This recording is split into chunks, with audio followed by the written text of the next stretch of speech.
Léo Conrad, qui devait intervenir avec lui, qui est maître de conférence à l'université de Picardie Jules Verne, donc à Amiens. Il fera tout le travail ici. Et donc, sur l'action de groupe et l'action en connaissance du droit, donc, je lui donne la parole immédiatement. Oui, merci Monsieur le Président. Je suis très heureux de cette invitation et je suis très heureux de représenter l'Université de Picardie Jules Verne qui entretient des liens de plus en plus étroits avec le tribunal administratif d'Amiens, et je m'en félicite. Et je vais donc vous présenter un regard croisé en matière sur l'action de groupe et l'action en reconnaissance de droit. Alors, je vous avoue mon embarras, un triple embarras. Le premier, c'est que j'interviens après M. David Moreau, qui nous a fait déjà une présentation, je pense, très claire et très rigoureuse de l'action en reconnaissance de droit et l'action de groupe. Je crois que vous avez même à votre disposition un document. Donc je vais veiller à éviter les redites qui seraient ennuyeuses pour tout le monde. Et je suis embarrassé, bien sûr, parce que je me retrouve bien seul dans ce regard croisé. Je me retrouve seul face à moi dans mon miroir. Bien seul aussi parce que je n'ai pas le travail de mon collègue Arnaud c'est avec moi, mais écoutez, je vais essayer de colmater les brèches et ça devrait bien se passer. Une dernière raison de mon embarras, c'est que d'une part j'interviens en tant qu'universitaire ici, mais pire, j'interviens en tant que constitutionnaliste. C'est donc pour moi un baptême du feu, cette découverte de ce monde du contentieux administratif. Et je vous remercie par avance de votre indulgence. Alors, assez logiquement, j'ai fait comme plusieurs intervenants. Lorsque l'on m'a proposé d'intervenir à ce colloque, j'ai bien sûr lu l'intitulé de ce colloque. On l'a déjà dit, c'est donc « La justice administrative en habit neuf, nouvelle procédure, nouveau recours ». Alors moi, c'est le terme d'habit neuf qui a attiré mon attention, et je me suis demandé si les organisateurs du colloque avaient voulu faire preuve d'un peu de malice. Parce que l'expression « les habits neufs », l'expression est souvent utilisée pour faire référence à un conte, c'est le conte d'Andersen, qui s'appelle « Les habits neufs de l'empereur », parfois aussi appelé « les habits neufs du roi ». Et dans cette histoire, très rapidement, vous avez deux charlatans qui ont réussi à convaincre l'empereur qu'ils lui ont tissé des vêtements que seuls les intelligents pourront voir. Alors lui-même ne voit pas ses vêtements, ça ne veut pas dire qu'il n'est pas intelligent, et le voilà affublé d'un vêtement qui n'existe pas et que personne ne voit. Personne dans les rues n'ose dire qu'on ne voit pas ce vêtement, et finalement seul un enfant va dire la vérité, il va dire, vous connaissez l'expression, mais le roi est nu, mais l'empereur est nu. Alors la morale de cette histoire, qui est beaucoup interprétée par des psychanalystes, mais on s'en tiendra à l'aspect juridique, c'est que les apparences sont parfois trompeuses. Et donc je me demande si nous sommes, j'imagine que nous sommes invités à nous demander si cette réforme, les ambitions du législateur sont-elles une réalité ou sont-elles trompeuses? Alors quelles sont les modifications que le législateur apporte? Il y a notamment l'action en reconnaissance de droit et l'action de groupe. Alors pour rappel, ces deux actions, qui sont des actions collectives, constituent la négation d'un autre adage qui est « nul ne plaide par procureur », en tout cas en l'absence de consentement préalable de ceux qui sont représentés. Et jusqu'à cette loi, les dispositifs qui permettaient d'exercer des actions collectives étaient strictement délimités dans leur portée, vous le savez, avec l'arrêt syndicat des patrons coiffeurs de Limoges qui date du début du siècle dernier. Et en vertu de cette jurisprudence, l'action collective exercée par un syndicat ou une association permettait de faire respecter l'intérêt collectif des consommateurs, mais pas les intérêts individuels de chacun des membres du groupement, sauf mandat spécial. Sans mandat spécial, pas de représentation des intérêts individuels. Alors, dans le prolongement de cette jurisprudence, il y a eu quelques dispositifs qui ont été proposés comme adaptation, notamment dans le Code de l'environnement, je n'insisterai pas. Simplement, le mandat spécial était toujours nécessaire, et c'est là, précisément, je crois que l'action de groupe et l'action en reconnaissance de droit innovent, puisqu'elles permettent à une ou plusieurs personnes d'exercer une action en justice pour le compte d'un groupe de personnes non identifiées, sans avoir reçu de mandat préalable de leur part. Alors, si l'innovation apportée par ces deux actions est indéniable, il reste que les changements qu'elles apportent sont parfois mal compris, en tout cas mal distingués. On tend parfois à confondre l'action en connaissance de droit et l'action de groupe, et d'ailleurs le site du Conseil d'État met en garde, il écrit, je crois, attention, l'action en connaissance de droit n'est pas l'action de groupe. Donc vous voyez, il est important de préciser les choses. Et ce que je vous propose assez rapidement et assez modestement, c'est quelques mois après la parution des décrets d'application de la loi, eh bien, de faire une analyse comparée, une véritable comparaison de ces deux dispositifs, d'abord à la lumière des motivations qui ont présidé à leur adoption, ensuite à la lumière plus rapidement des procédures instituées, et enfin en s'interrogeant sur les perspectives que chacune de ces actions ouvre. Alors, premier point, des ambitions complémentaires dans la recherche d'effectivité du droit. Alors certes, en première analyse, et c'est ce qui a souvent été souligné dans l'exposé des motifs, dans l'étude d'impact et aussi par la doctrine, en adoptant ces deux actions collectives, le législateur aurait entendu poursuivre des objectifs assez distincts. L'action en reconnaissance de droit viendrait plutôt au service du juge administratif et elle lui permettrait de mieux gérer les contentieux sériels.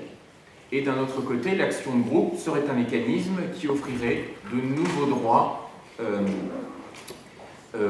qui permettrait aux justiciables de saisir le juge avec plus de facilité. Dans les deux cas, je pense néanmoins que ces actions poursuivent un objectif commun et qui est d'abord l'amélioration de l'effectivité du droit au recours, qui est garanti par l'article 16 de la Déclaration des droits de l'homme et du citoyen et par l'article 13 de la Convention européenne des droits de l'homme. Et plus spécialement, elles entendent aussi améliorer l'effectivité du droit en général. S'agissant d'abord de l'action en reconnaissance de droit, elle permet de faire connaître des droits individuels résultant de l'application de la loi ou du règlement en faveur d'un groupe indéterminé de personnes ayant le même intérêt. Alors, l'utilité de cette voie de recours est assez simple, elle a déjà été présentée, il s'agit de faire face à des contentieux sériels. Simplement, elle n'est pas dépourvue d'intérêt pour le justiciable, puisque les contentieux sériels, par ricochet, ils pèsent sur les justiciables, ils contribuent à l'allongement des délais de recours. Et donc, l'action en reconnaissance de droit peut avoir deux intérêts complémentaires.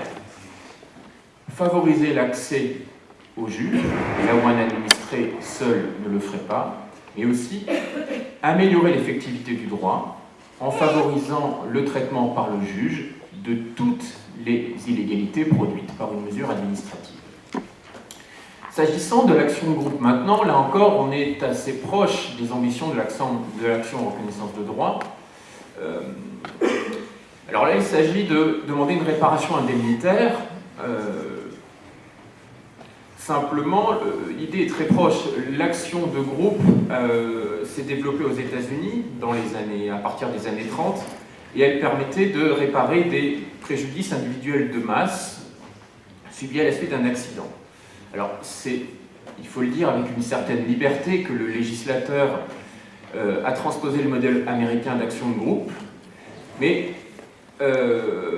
néanmoins, à la lecture de la loi, notamment de 2014, il est très clair que les actions de groupe sont là pour améliorer l'effectivité des droits des justiciables. Je vous cite l'étude d'impact du projet de la loi Justice 21 qui nous dit que l'action de groupe part du constat qu'il existe des situations inégalitaires et elle permettra d'aider des victimes qui ne peuvent pas se défendre utilement en justice. Je ne vous parlerai pas de l'étude d'impact de l'action en reconnaissance de droit, puisque d'étude d'impact il n'y a pas, elle a été adoptée par amendement. Donc, l'action de groupe favorise l'effectivité de l'accès à la justice et, par effet ricochet, l'effectivité du droit. On peut donc relever une certaine complémentarité entre ces deux actions, complémentarité qui doit nous conduire dans un second temps à étudier le fonctionnement de ces deux recours. Alors je ne vais pas revenir précisément sur le fonctionnement de ces deux recours, je ne vais pas vous proposer une lecture collective des documents que vous avez en votre possession, simplement insister sur quelques points pour insister sur mesurer la proximité entre ces deux actions. Alors, du point de vue des conditions de recevabilité des recours, il y a de réelles différences entre l'action en reconnaissance de droit et l'action de groupe. Différence d'abord s'agissant de l'objet des requêtes, puisque l'action en reconnaissance de droit a pour objet la reconnaissance de droits individuels. Alors, qu'est-ce que ça couvre, les droits individuels? Ça couvre l'ensemble des décisions qui refusent illégalement la reconnaissance d'un droit, par exemple un droit à pension. Cela couvre aussi les décisions qui imposent illégalement une obligation sur le fondement d'une loi ou d'un règlement.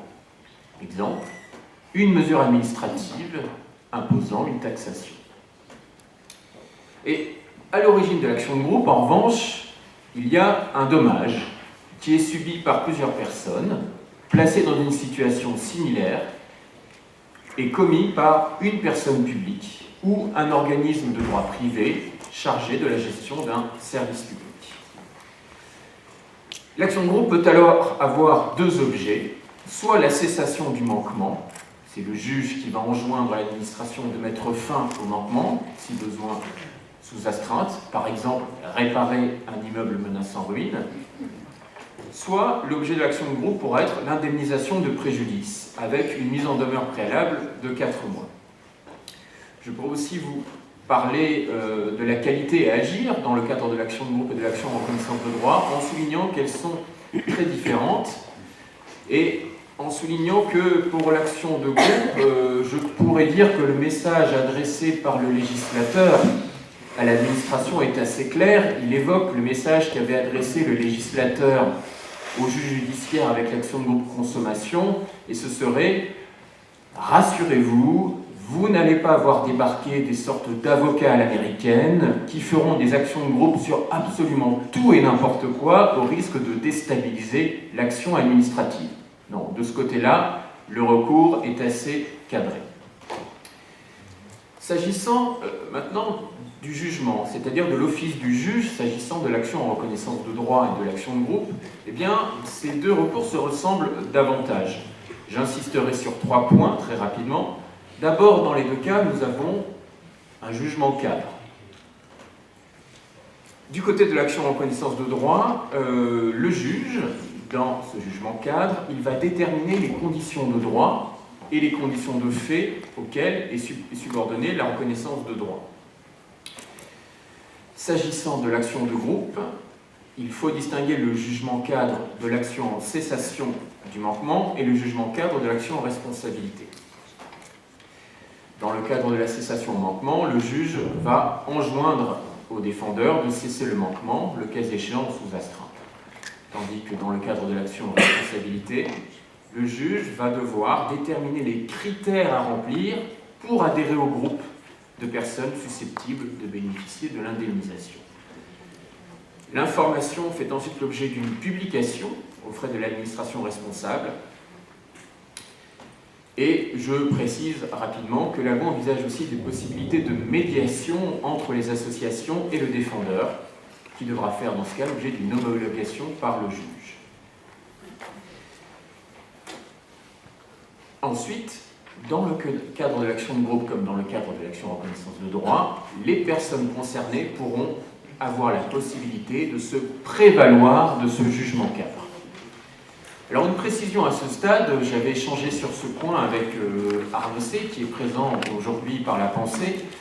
Il semble que ni l'action en reconnaissance de droit ni l'action de groupe n'excluent expressément les personnes morales de la catégorie des personnes susceptibles de se prévaloir d'un jugement cadre.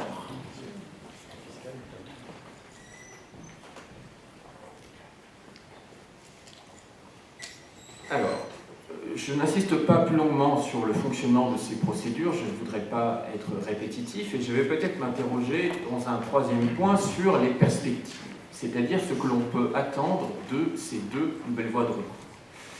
Ce qu'il faut comprendre, et cela apparaît clairement dans les travaux parlementaires, c'est que le législateur a bien entendu joué un peu aux équilibristes avec ces deux actions.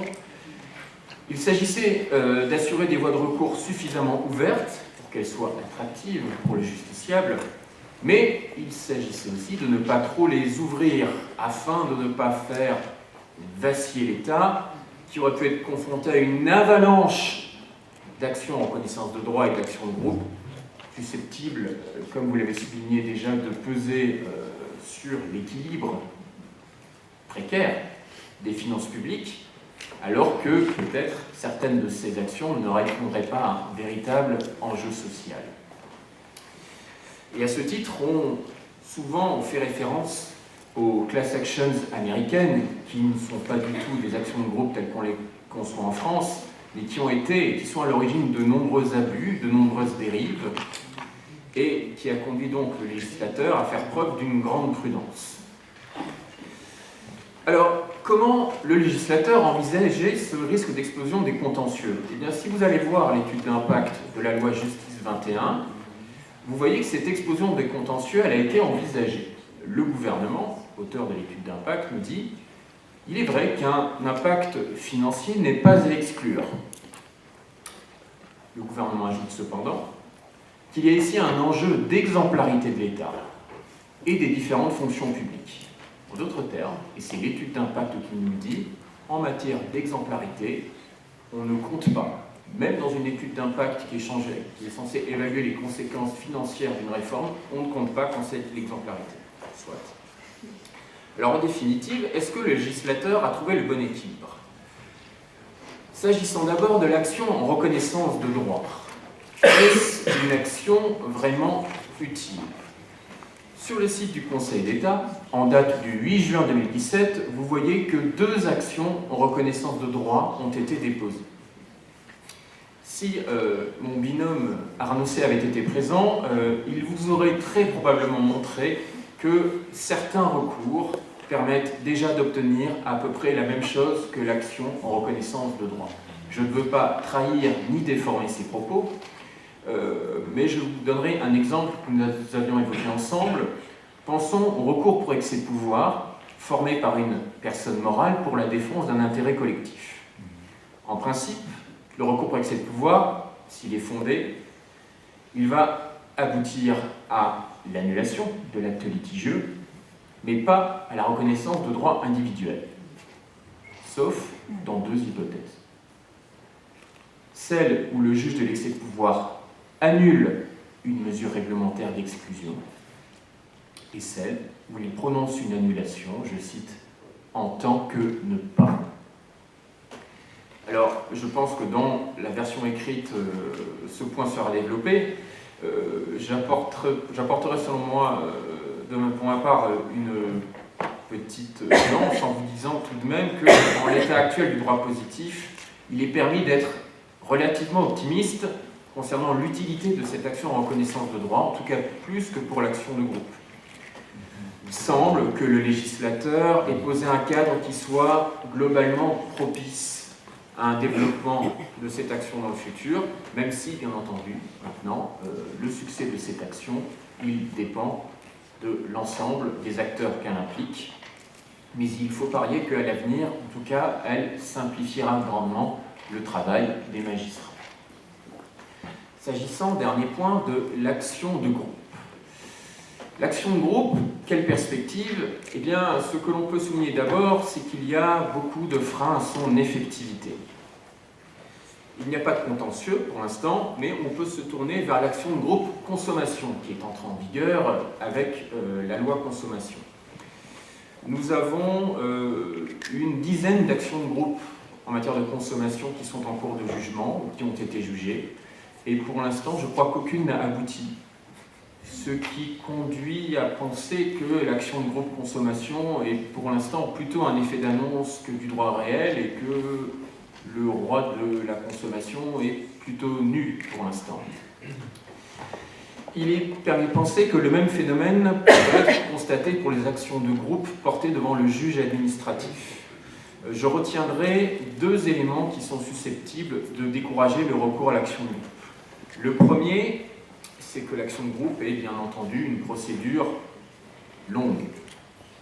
4 mois de mise en demeure préalable du défendeur, une procédure d'indemnisation parfois complexe, une éventuelle médiation qui parfois risque d'échouer, l'appel, la cassation, tout cela peut décourager les associations et les syndicats requérants, de même que les administrés intéressés par l'action de groupe.